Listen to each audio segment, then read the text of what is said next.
Good day, everybody. My name is Dr. Francois Tessier. I am CEO of the Center for Complementary Therapy and Pain Management in Sri Lanka.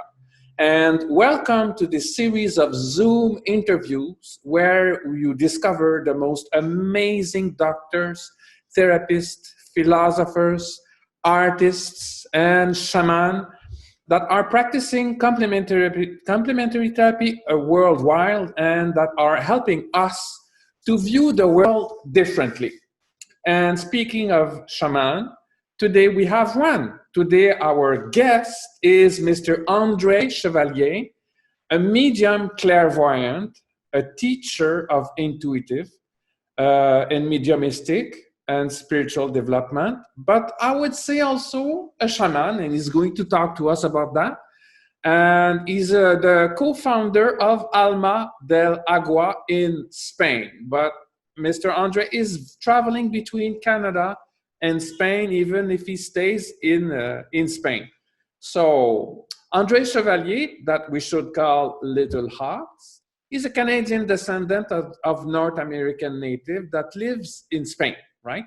So his Spanish center in Pamplona and San Sebastian are affiliated with the Montreal SSF IIIHS.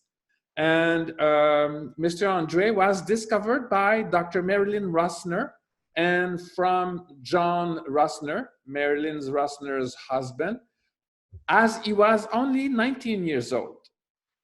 So they became immediately the mentor of André, and he made his spiritual studies with them. And since that moment, he never stopped. And Mr. André also became one of the leader teaching in North American, Indian,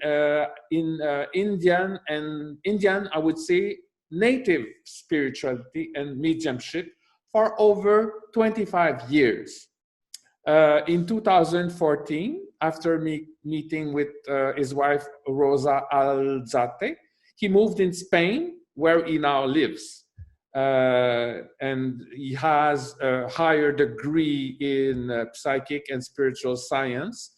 He has a Master of Therapeutic Counseling from the Open International University of Complementary Medicine in Sri Lanka. He's a regressionist of past life under hypnosis, certified by Great Dolores Cannon. And he's also a honorary member of the Scientific Society for Psychical Research.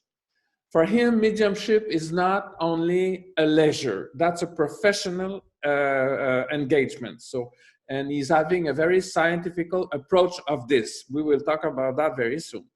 He is one of the medium in the world who channel North American Indian Chief Cloud, who since Red Cloud. Sorry, right, yes. Who died? I think he died some time ago, and André is going to talk about it. Yeah.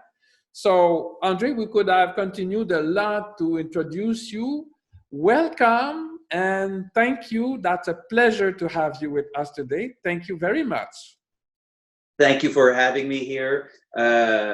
Whatever it is that I can share with the people who are going to be viewing your Zoom, may it be helpful and may it guide them to uplift the direction of their personal lives into whatever direction that they feel their life is going. So thanks again, Francois, and I'm very happy to be here today. All right, thank you very much. So where do you want us to start? We'll start about your origin, André, right? Because my first question is about your influence. Yeah, you know, you are called Little Hawks. You are not only called André, you are also called Little Hawks. Your Aboriginal origins and are influencing a lot your spiritual development. So how?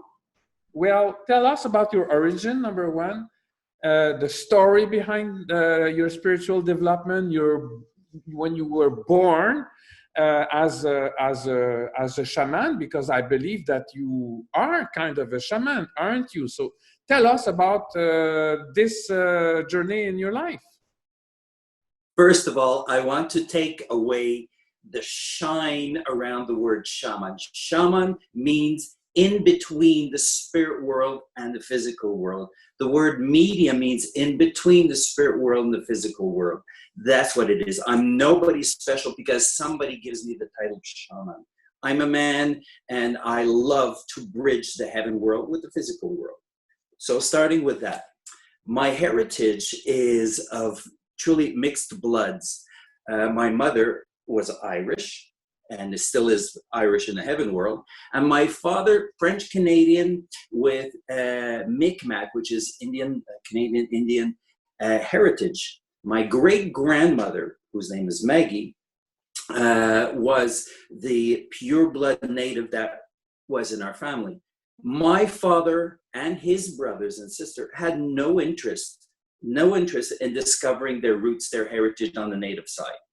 Oh. If you would see my father, red skin, black hair, hawk nose, truly native looking, and then you look at me with blue eyes, an Irish nose, and pale skin, you don't make the native connection. You're right an away. Irish native. Absolutely. So we grew up, both my sister and I, not having any interest in our native heritage. It was, okay, it's there, we have it. So then now I have to step into the seeds that brought me to the awareness of this and to Yes. the connection. Well, it turns out that when I was, throughout my early youth, my mother was interested in faith healers, people like Catherine Coleman, which was a miracle person, J.R. Defosse in Montreal, which was very well known. My sister and my mother would like to play with tarots, and I was not interested. And mother would bring us to transcendental meditation. I was young and going to all of these places and going, well, I have to follow mommy. One thing led to another. At age 18, I discovered a lady, her name was Monique Janard, a psychologist in Montreal, and she opened my eyes. She connected me with a deep trance medium by the name of Ian Debortz. This man would go into a deep trance and he would channel information. After speaking with this woman for, I don't know, a few hours, I was enamored. And I said, I've got to meet this person. And it just so happened a few weeks later, there was a retreat weekend where we could go and to experience this. So there I go, I'm 18 years old, and I meet all of these psychologists, priests, therapists, all these very important people who are going to listen to this man who sleeps in the chair. So that was truly interesting. And so we go through the weekend, and at some point, the group of entities who speak through this man are named the speakers. And they said, what we do, you can do. And that resonated with me because when I was very young, I was an altar boy in church. So I always had a spiritual connection. And I remember the words of Jesus, what I can do, you can do and more. So, wow, I could do what this sleeping man does, speak great words. And that led me to, they gave me a technique to connect with the spirit world. And the very first time I did it, I met a young man. His name was Tommy. He said he died in the early 1700s. He was English. And he says, I'm going to be your guide and I'm going to teach you things. So for 1 full year, I would go into a meditation and he would show me things, tell me things. And Like I started what? giving.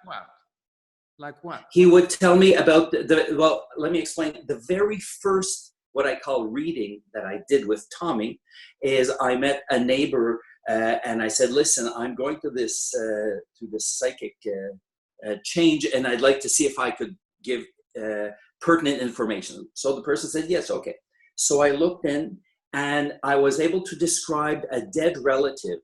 I was able to describe what he willed, how much money he willed her, how she spent the money, and some of the themes in her life. It was, Francois, the most incredible reading that I have ever done or witnessed in my life. Now I have to go. The second, that was the very first reading. The second one, I have to admit, every single item that I gave the person was wrong.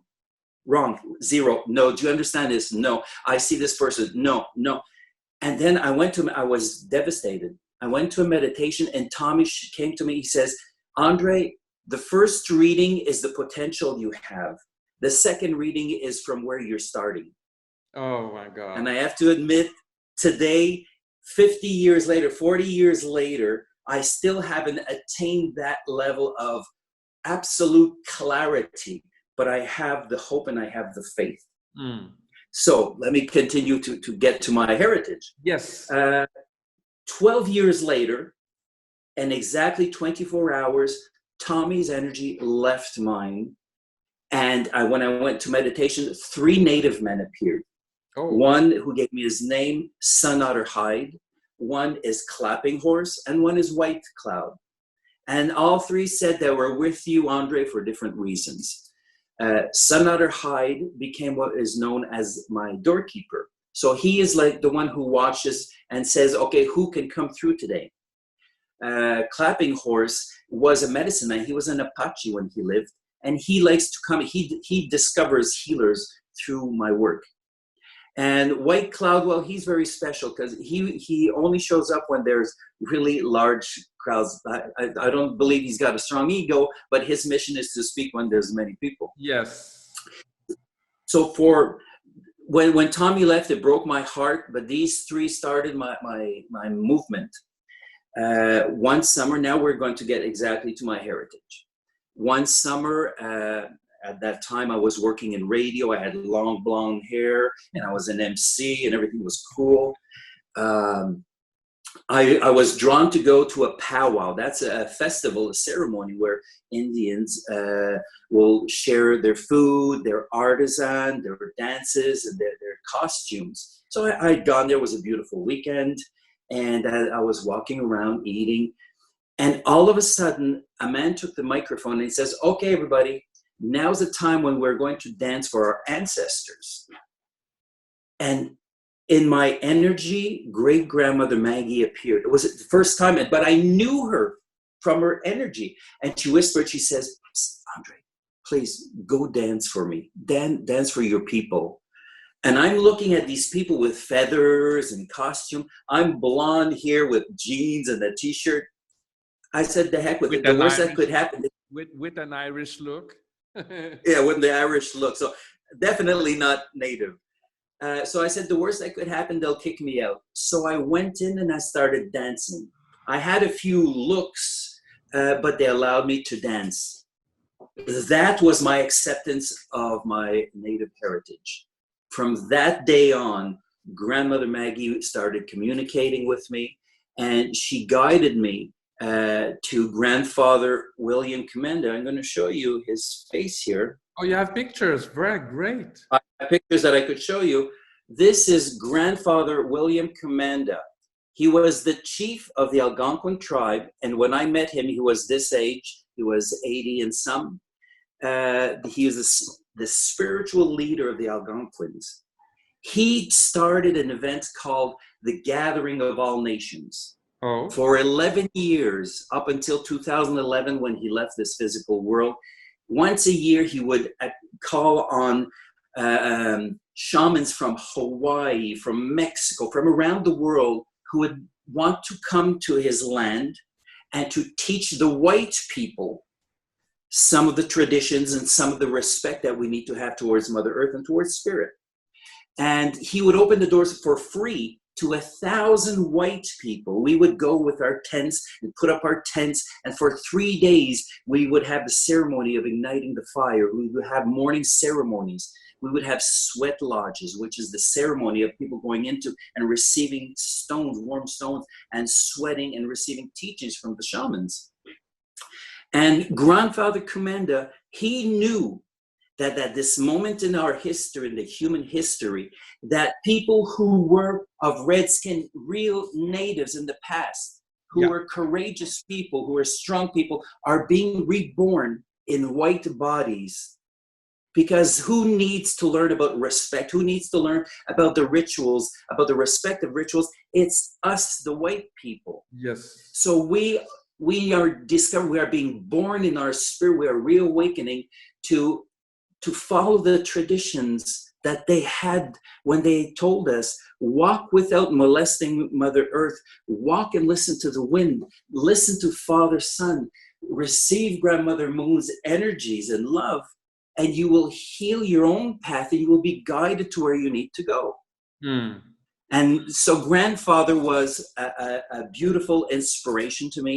And I went, yes. I want to see his picture again, please. Okay. This is Grandfather William Commanda. Wow, that's fantastic.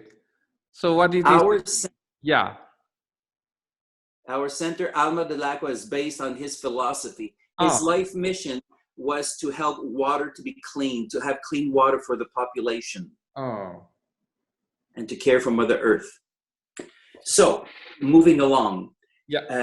For 5 years until he passed, I would go to Maniwaki and I would put my tent.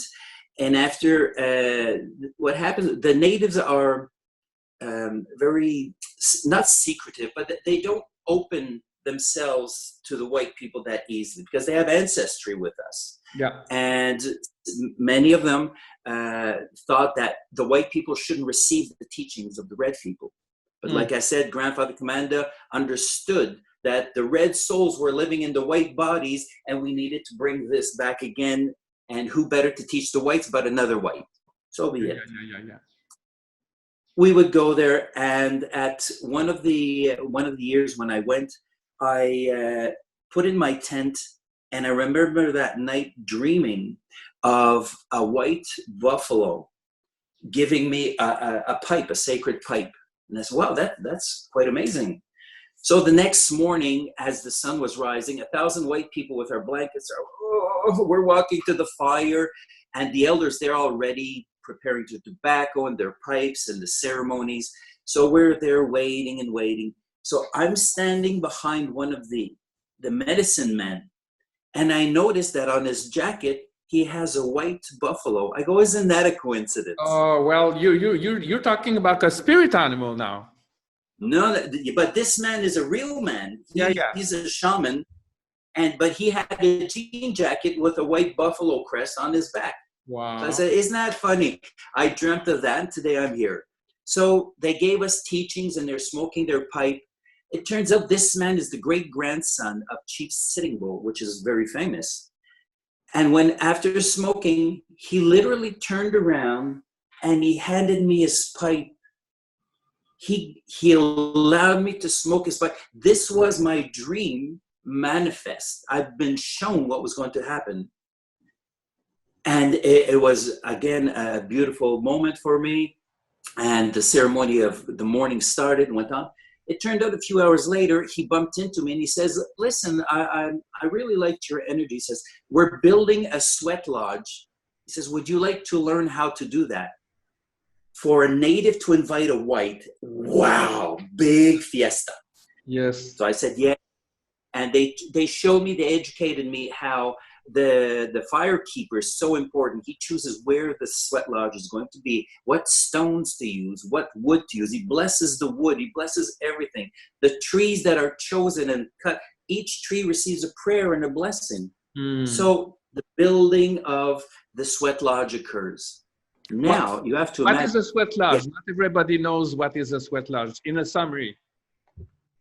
In a summary, a sweat lodge is the construction of a rounded, it's like a small building that could hold more or less 25 people. It's meant to represent the mother's womb, Mother Earth's womb. Oh. So when we enter into the sweat lodge, we are reliving the birth and the communion with Mother Earth. We're supposed to be reawakening our brains and our souls to the responsibility of our walk on Earth with Earth. In a ritual. In the ritual. Each ritual will engender and make a movement of a different aspect. But for each of us, it represents being in the womb of the mother and to know she is loving us, she is caring for us. So we have to return that back. Do you want more information on the sweat lodge? No, continue on your journey. Now we know what it is. Okay. So what happens that year, I was one of the people responsible to be a fire keeper, because this lesson is very important for people to understand about me and about their lives. Yes. I was meant to be a firekeeper, which is whenever somebody would come close to the fire that was burning for 3 full days, 24 hours a day, we would smudge people. That's to put smoke on people to help them to reawaken the light in their spirit, and they would come and meditate. And the keeper of the fire, his name was Peter, a tall Indian, very serious looking, and he took his job very seriously. And I remember at some time, it was maybe midnight, I was scheduled to be a firekeeper. So I'm helping with the sweat lodge. And Roy Barnes, the great-grandson of Sitting Bull, he says, Andre, I think it would be of benefit to you if you could come into sweat lodge with us tonight. Wow. Amen. Yes, I love it. And I look, but it's at the same time as me being firekeeper. So I found another firekeeper. I said, listen, please, can you change with me your schedule? Because I have an opportunity to go for a sweat lodge. So no problem, fine. To receive the ritual. To receive the ritual. So I go and we live the sweat lodge. We go in and we're living this beautiful event. And during the ceremony, we're 25 people like sardines like this, and it's sweating and it's hot. And the shaman is giving us teachings about life and about Mother Earth. And as sweat lodge is positioned with doors, the opening door in the east direction, and then we have the south, the west, and the north. And I remember looking in the direction of the west door, and a spirit appeared. It was this man. Wow. He appeared with his hair exactly like that. Wow. And he showed himself to me. His energy was all red. And I was looking and I said, wow, do you have a message for me? And he just looked at me and he disappeared. It was only 6 months later, while I was looking on the internet at pictures of natives, that I fell upon his photograph, and I knew this was Chief Red Cloud, a man who lived 120 years ago, who was an ambassador between his people and the white people. Oh. So I said, wow, okay, so what is it? And he started coming to me and telling me that he wanted to speak and teach through me, that he, after dying in 1890, more or less, he's, rather than incarnate, he started coming through different mediums to bring a peaceful message that war is not the answer, love is the answer, and that we need to look to the masters to get the seeds of inspiration, right. To make the transition from a warring, physical, materialistic world into a more spiritual one. So along that path, you kind of learned how what was shamanism, what was this culture, what was the message, the spirit came to you. So did you consider yourself becoming that? Were you realizing that you were becoming this at the same time, or you didn't? I'm an anarchist. Now I have to go back in time again, because all of this happened after I'd started with Mother Marilyn Rosner and Father John Rosner. Their inspiration was to guide me with teachers who were psychiatrists, psychologists, chemists, philosophers. They gave me an empirical teaching of my gifts of the spirit. So that means that before going into the native traditions, I had more of an empirical way of thinking. I love to connect with spirit, but if you want to send a message, you need to give me proof. To paint a fantasy is easy. To bring proof that someone is still living in the spirit world, to bring proof that I can see events in your past and solutions to dreams of your future, that is the goal of my work. That is the goal of their work. Chief Red Cloud doesn't come here to control anybody's life. He's coming here to put a candle ahead of us. When he speaks through me, he puts a candle ahead of you and he says, do you want to go there? If you do, this is a way to go. So if you want to choose. Dr. Marilyn and Dr. John gave you some science behind all of this, no? They gave me all of the science behind this. They are the building blocks on which I built my true foundation of my gifts. Because the gift isn't what's important. It's how you feel in your life. Yes, yes. So how do you use that? What do you do with this gift? Does people when people go to see you, are they sick? Are they desperate? Are they lost? Or do they want to commit suicide? Are they what are you doing with them?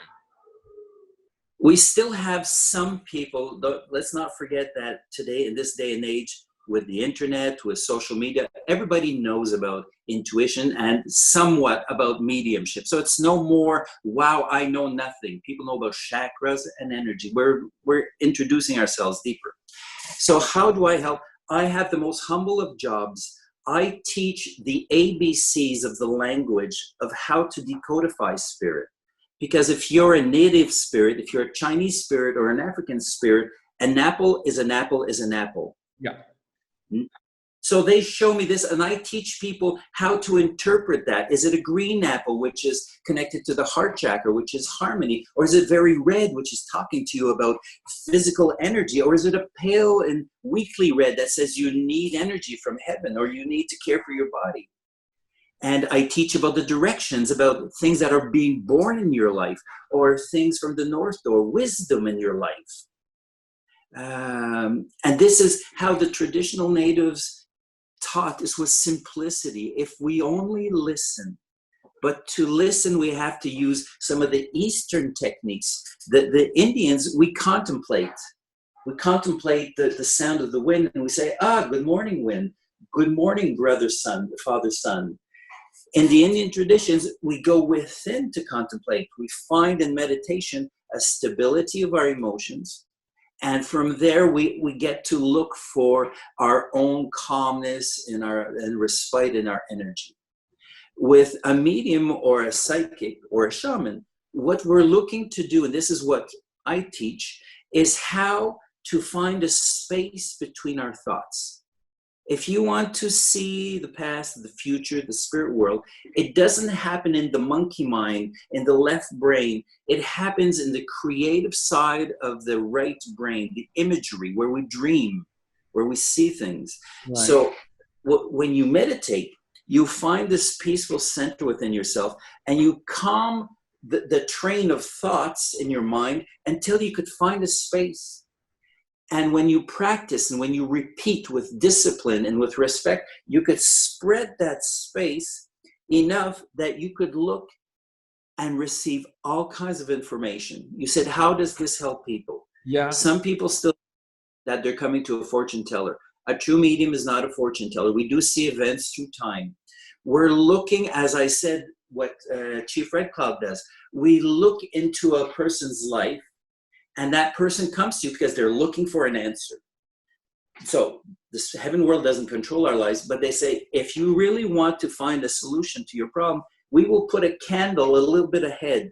Maybe this candle is showing somebody in your life. Maybe this candle is showing a change in work. Maybe this candle is showing a capacity, a gift of the spirit that you have that you could find if you walk towards it.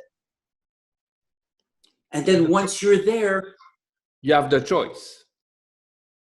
That is God's gift to every creature on this planet. Free will. Every human has free will. Yeah. So we know when we're doing right. We know when we're doing wrong. We decide which one we want to do.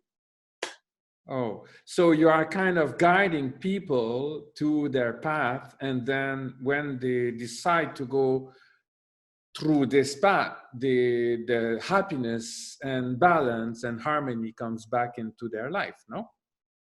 That's on a more general level. But a lot of my work now with Rosa, my wife, and with our foundation that's connected with the work of Mother Marilyn, Father John, we have many psychologists who come to us to learn about how to enter into their own peaceful heart, how to perceive information, because they have certifications. So they're either medical doctors or psychologists or therapists, and they feel a calling to a more holistic healing. They understand that sometimes the same physical treatment on a human doesn't have so much impact as another. Why is that? It's because at this level, this person needs a healing on the soul, an awakening to the motivation to what they need to do, where they need to go. Wow, that's interesting. So you are teaching to classic medical and classic therapists. So can you tell me if you know how do they apply that in their job? How do they use your knowledge? How do they apply that? And do you have any idea of the, I would say in brackets, success story on how they can achieve better as a doctor, psychologist, etc.? Can you tell me this? Absolutely. With practice, again, there's no doing a one weekend class and becoming a medium. This is a movement, not through religion, but through your own spirituality. Yeah. I will give an example. We have one student who's a psychologist who, when she was young, she had visions, but her culture and her lifestyle made it that she cut that off because people were thinking she was weird. So that was left aside, and she became a psychologist, a very prominent psychologist, but always knew that there was a link with spirit. Yeah. She heard about me when I came to Spain and decided to come to a conference with the arms crossed like this and say, okay, prove what you're saying. And through the work and through the words that I shared, she was able to feel as though something from her past, something good from her past was saying, you know what, maybe this is what you're looking for. So this person took a risk, started coming to circle, and we would practice with our closed circles to go into meditation and to start visualizing the chakras, visualizing scenes that were being programmed and shown by the spirit world. And after a few years, 2-3 years, this person now sees the aura around people. Oh. So when her patient comes now, if she sees that this person is emitting a lot of red energy, she knows this person is truly nervous and excited. If she sees that this person is talking, has a soft blue energy, she knows they're communicating their truth. Wow. If she sees that this person has a yellow energy, this is the center of emotions, but it's also the center of personal power, then this person is talking of their knowledge. They're not lying.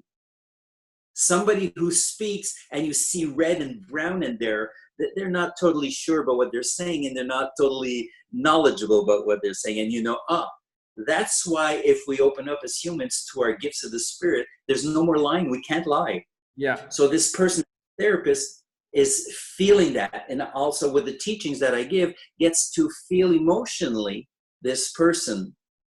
And also now at this point of her education, sometimes when she has a list of her patients, she'll choose and she'll look at the name and she'll focus, she'll go inward, and she will receive inspiration. And then with her empirical research, investigation, she puts together a map to see how she could help holistically this person rather than just on one specific physical point.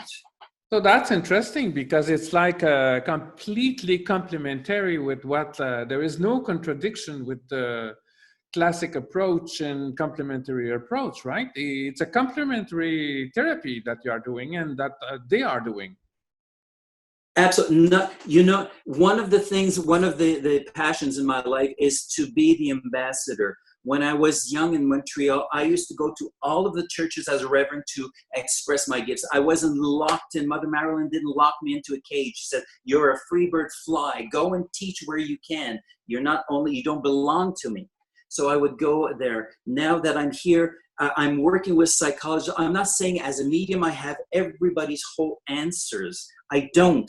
But with the scientists, with those who have certification, they could help a person discover on a faster level a healing, a discovery, a self-contained gift or un tesoro, a treasure that's within them. Yeah. So I work, and always when people come, they say, we do not diagnose or prescribe. I'm not a doctor. No. I'm a therapist, but I have many cards of psychologists, of doctors, and if you need, these people are aware that you're open spiritually, and they will help you. We have here in Spain dentists who are mediums. Yes, of course. So in a certain way, there might be also not only psychologists that wants to learn, but you might have some patient or some clients, let's say like this, that are going to meet you to use your gift for their own benefit, isn't it? What are you doing with them? It's to motivate. If you're sad, if you're afraid, if you're feeling guilty, it means you're looking at the monkey that's putting pressure on you. The guides who I work with, they'll put a candle. They say, if you want to heal this monkey, or if you want to realize that you don't need this monkey, do this, or speak to this person, or go there, and you'll see that there's an answer. We tend to focus on the problems. And this is where I try to teach many of the psychics who come to me. Everything is frequency and vibration. The heaviest frequency is our physical 3D world. Yeah. Then it's our troublesome things, our fears and our angers and our guilts. That's closer.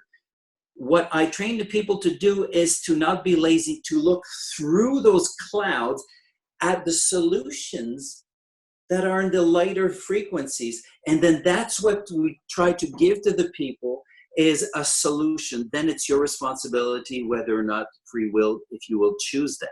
Right, right. Because the lower vibrations are there. We live in a world, life is not easy. It's an adventure. Yeah. And adventure is sometimes a little spooky. Yeah, yeah. So we have to understand that there's some things that we have to understand. And in order to understand, we have to focus, have discipline, and practice going into that light and say, oh, there's a solution there, not to focus on the problem. But you also have your guides, you also have your masters, you also have someone behind that is helping you to help them, isn't it? Absolutely. I have, since Tommy came into my life, there have been many more guides that have come into. One of which, her name is Far Eyes. She is the main teacher for opening clairvoyance. For 15 years, she's been with me. When she was alive, she was an Indian in the US and the United States. And the soldiers took out her eyes. She was blind. And she had the choice to either commit suicide or to learn how to see with her third eye, which is what she did. Now, she says that before dying in that life, she saw better with her third eye than she would have seen with her eyes. Yeah. She came into my vibration. She says, Andre, listen, I am not your property. They told me I have to work with you because you're a medium, and that if we get along, I will help you help people to see. Yes. And she has been a wonder. She's been a miracle worker. Mm-hmm. People see her before meeting me. Mm-hmm. In dreams. Uh-huh. They see her appear. So yes, the guides are here, and like I said, I'm just the channel, but I'm learning through the wisdom, through learning with masters and teachers like Marilyn Rosner, and also with them. Yes. But I leave to them the shine of their success. Right. So I can see in your background, you have a wonderful drums. It's a Aboriginal treasure. And you also have in your neck, I believe it's a medicine pouch. A medicine pouch. Yes. Can you talk about these things? It's completely connected to Aboriginal culture in North America. What is that? How do you use it? The medicine pouch represents items that we cross through our lifetime that have a deep meaning, and we carry it in the pouch. And this way, it's like a continuous prayer with us. Mm. In the case of my pouch, you see here this is a nail of a bear. Oh. Though my name is Little Hawk, the energy of the bear is of the west door. It's the door of healing, but it's the door of meditation. Because if you think about it, the bear is the greatest meditator because he meditates 3 months a year. Yes. When he's hibernating. Yeah. So he's the king. And I keep that energy close to me. And at times when I feel the lesson is learned, then I could take out the item and find another teaching that I need to pray upon, to meditate upon. Right. The drum that you see on the wall, yes. The drum represents the voice of Mother Earth, her heart. Boom, boom. The beat. Boom, boom. Yes. Boom, boom. And through, as long as man has been man, we've been using the drum to resound into our physical ears, the heart of her drum, and to remind us that we are one with her. Mm. As another tool, we have how do you name that? the rattle. Oh, what is it? This What is does it made represent? with seed. This is what I understand as a female tool. When we use this, we are working with the center of emotions. As we play the rattle and we quiet our mind, we turn emotions that we've been keeping in our solar plexus from rocks, we dissolve them into sand. And as we listen a little bit more, we dissolve the sand into dust. And as we listen a little more, the dust goes into smoke, and we give it back to the Great Spirit. Right. And a prayer that we do not need this anymore. So then we leave ourselves open to be filled with light and love. Oh, wow. Fantastic. So you are using these tools when you are healing. Do you have some others? Well, there's something that my wife, Rosa, is very, very connected to. And for me, it connects with this man here. Who is it? This man, his name is Tatonkamani, or Walking Buffalo. Okay. He was a Canadian Indian, Okay. a Stony Indian, who was adopted by a Scottish man and given an education, a university education. He became an ambassador between the Reds and the Whites in Canada. And he appeared to me one day while I was giving one of my classes. And I saw this Indian with the horns. And when I described them, I had an elder and a woman, a grandmother who's a native, and she recognized him and brought me his picture. She says, "Is this the man you saw?" I said, "Yes." So now he's been teaching through me how to connect. He says, what we, the white people, have forgotten, what many people have forgotten, is the sacred heart. He says we are understanding the 7 principal chakras, but he says just above the green chakra, just above the physical heart chakra, there's a pink energy center, which is the more etherical. This is where we receive and understand the source, God, the cosmos. Yeah. And he says, if you look, all of the true poets, all of the true painters have painted this heart, but we've forgotten that it's not an illusion. So through the native traditions, through scientific empirical data, we're working to help people learn to meditate, to focus, to first dissolve fear by loving ourselves, by loving our past. It doesn't matter, François, you or I have done in our past, good or bad. It built who we are today. Who we're going to be depends on our choices. Yeah. And when we choose from the heart, we usually choose a more valuable and enlightening and enriching life.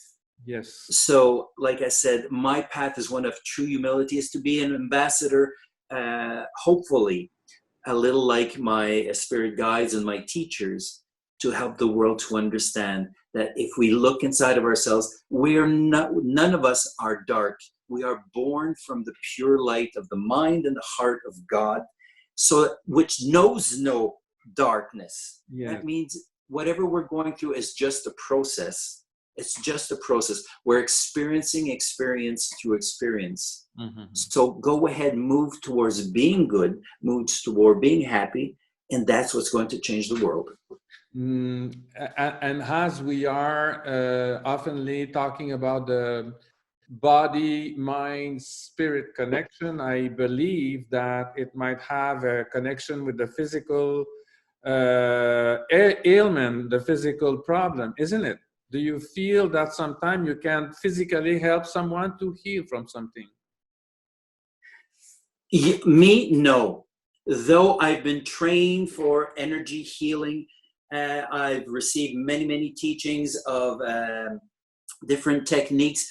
I leave to people like you who have an intuitive background. When you teach prana, when you're teaching your quantum teachings, that is accessing the left side of the brain, and you're helping people to move into a harmony of creativity and also intellect.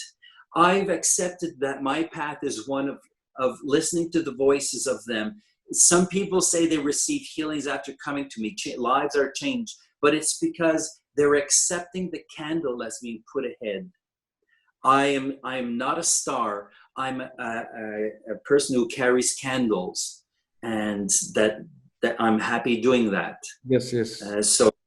So I leave to you and the other therapists that the miracle of physical changes. Yes, I also believe that even with energy healing, the real healer is in front of you. It's not yourself. You know, the healing capacity belongs to the physical body of the person that is living with the problem, isn't it? You are just a catalyst. You're just a catalyst for the person to reconnect and go through the healing process, isn't it? And we have to understand everything. Medicine is good. The evolution of sciences doesn't matter. The technologies, the medicines, it's true some things are not perfect, but many of them are wonderful. The evolution of psychology and psychiatry has changed from the old antiquity. We're learning how the mind works more, and why are people interested in this type of work is because we're understanding the mind is not the end of it, that we have to bring in the spirit. And listen, you and I use 9% of our brains. That means we have how many hundreds of thousands of years to evolve the next 91%? Yeah.